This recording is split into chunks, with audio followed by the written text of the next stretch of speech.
Emotional triggers are internal reactions, often intense, that are activated by external events, words, situations, or memories. They're usually rooted in past pain, trauma, unmet needs, or unresolved emotions, and they cause us to feel disproportionately overwhelmed, upset, or defensive in the present moment. Common emotional triggers: rejection, feeling left out, ignored, or not chosen. Abandonment, fear of being left, emotionally or physically. Criticism, even gentle feedback feels like an attack. Failure, mistakes feel like proof of. Worthlessness. Loss of control, chaos or change activates fear or anxiety. Being misunderstood, feeling unseen or unheard. Injustice, when something feels unfair or one-sided. When you're emotionally triggered, your body and nervous system react automatically, even if the threat isn't physical. This is because your brain can't always tell the difference between real danger and emotional memory. Here's what happens behind the scenes. What happens in your body when you're triggered? Your amygdala, fear center, fires up. It scans for danger and hijacks your logical brain. You may feel flooded, panicked, or shut down suddenly. 2. Stress hormones like cortisol and adrenaline spike. Your heart races, breath shortens, and muscles tense. It's the body preparing to fight, flee, or freeze. Your vagus nerve is activated or overwhelmed. If underregulated, you may feel numb, dissociated, or foggy. If overactivated, you may feel hyperalert, anxious, or explosive. Your body stores the emotional memory. Triggers can reignite old trauma patterns held in your nervous system. You might feel like you're reliving the past even when you're safe. Nervous system responses: fight, irritability, anger, defensiveness.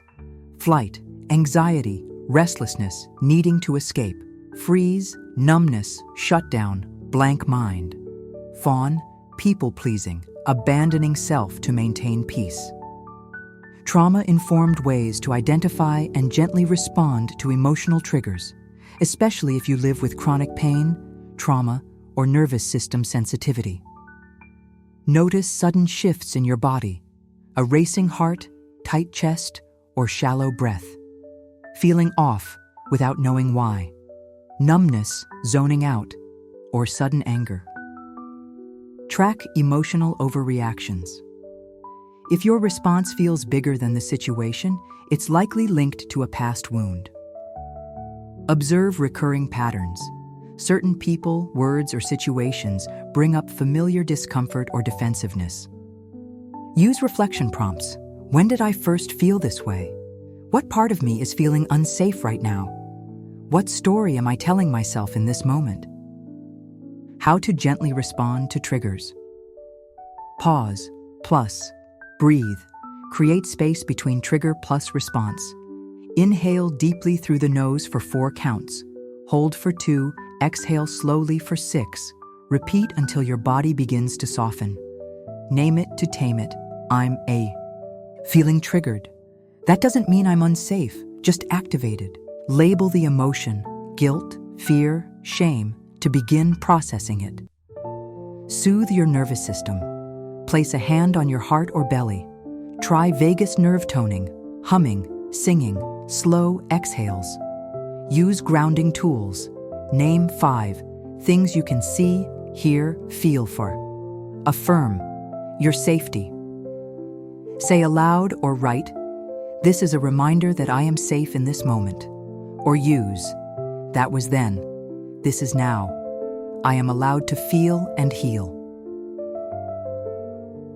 Journal the experience when ready. What triggered you? What were you needing? In that moment, what truth can you offer your inner self now? Why triggers matter in healing. They reveal what still hurts. They offer insight into our unmet emotional needs. They help us build emotional awareness and resilience. They're not the problem. How we respond is. Affirmation: my triggers are messages, not failures. Share a trigger you've learned from. If this video helped you, like and subscribe to get more healing videos to help.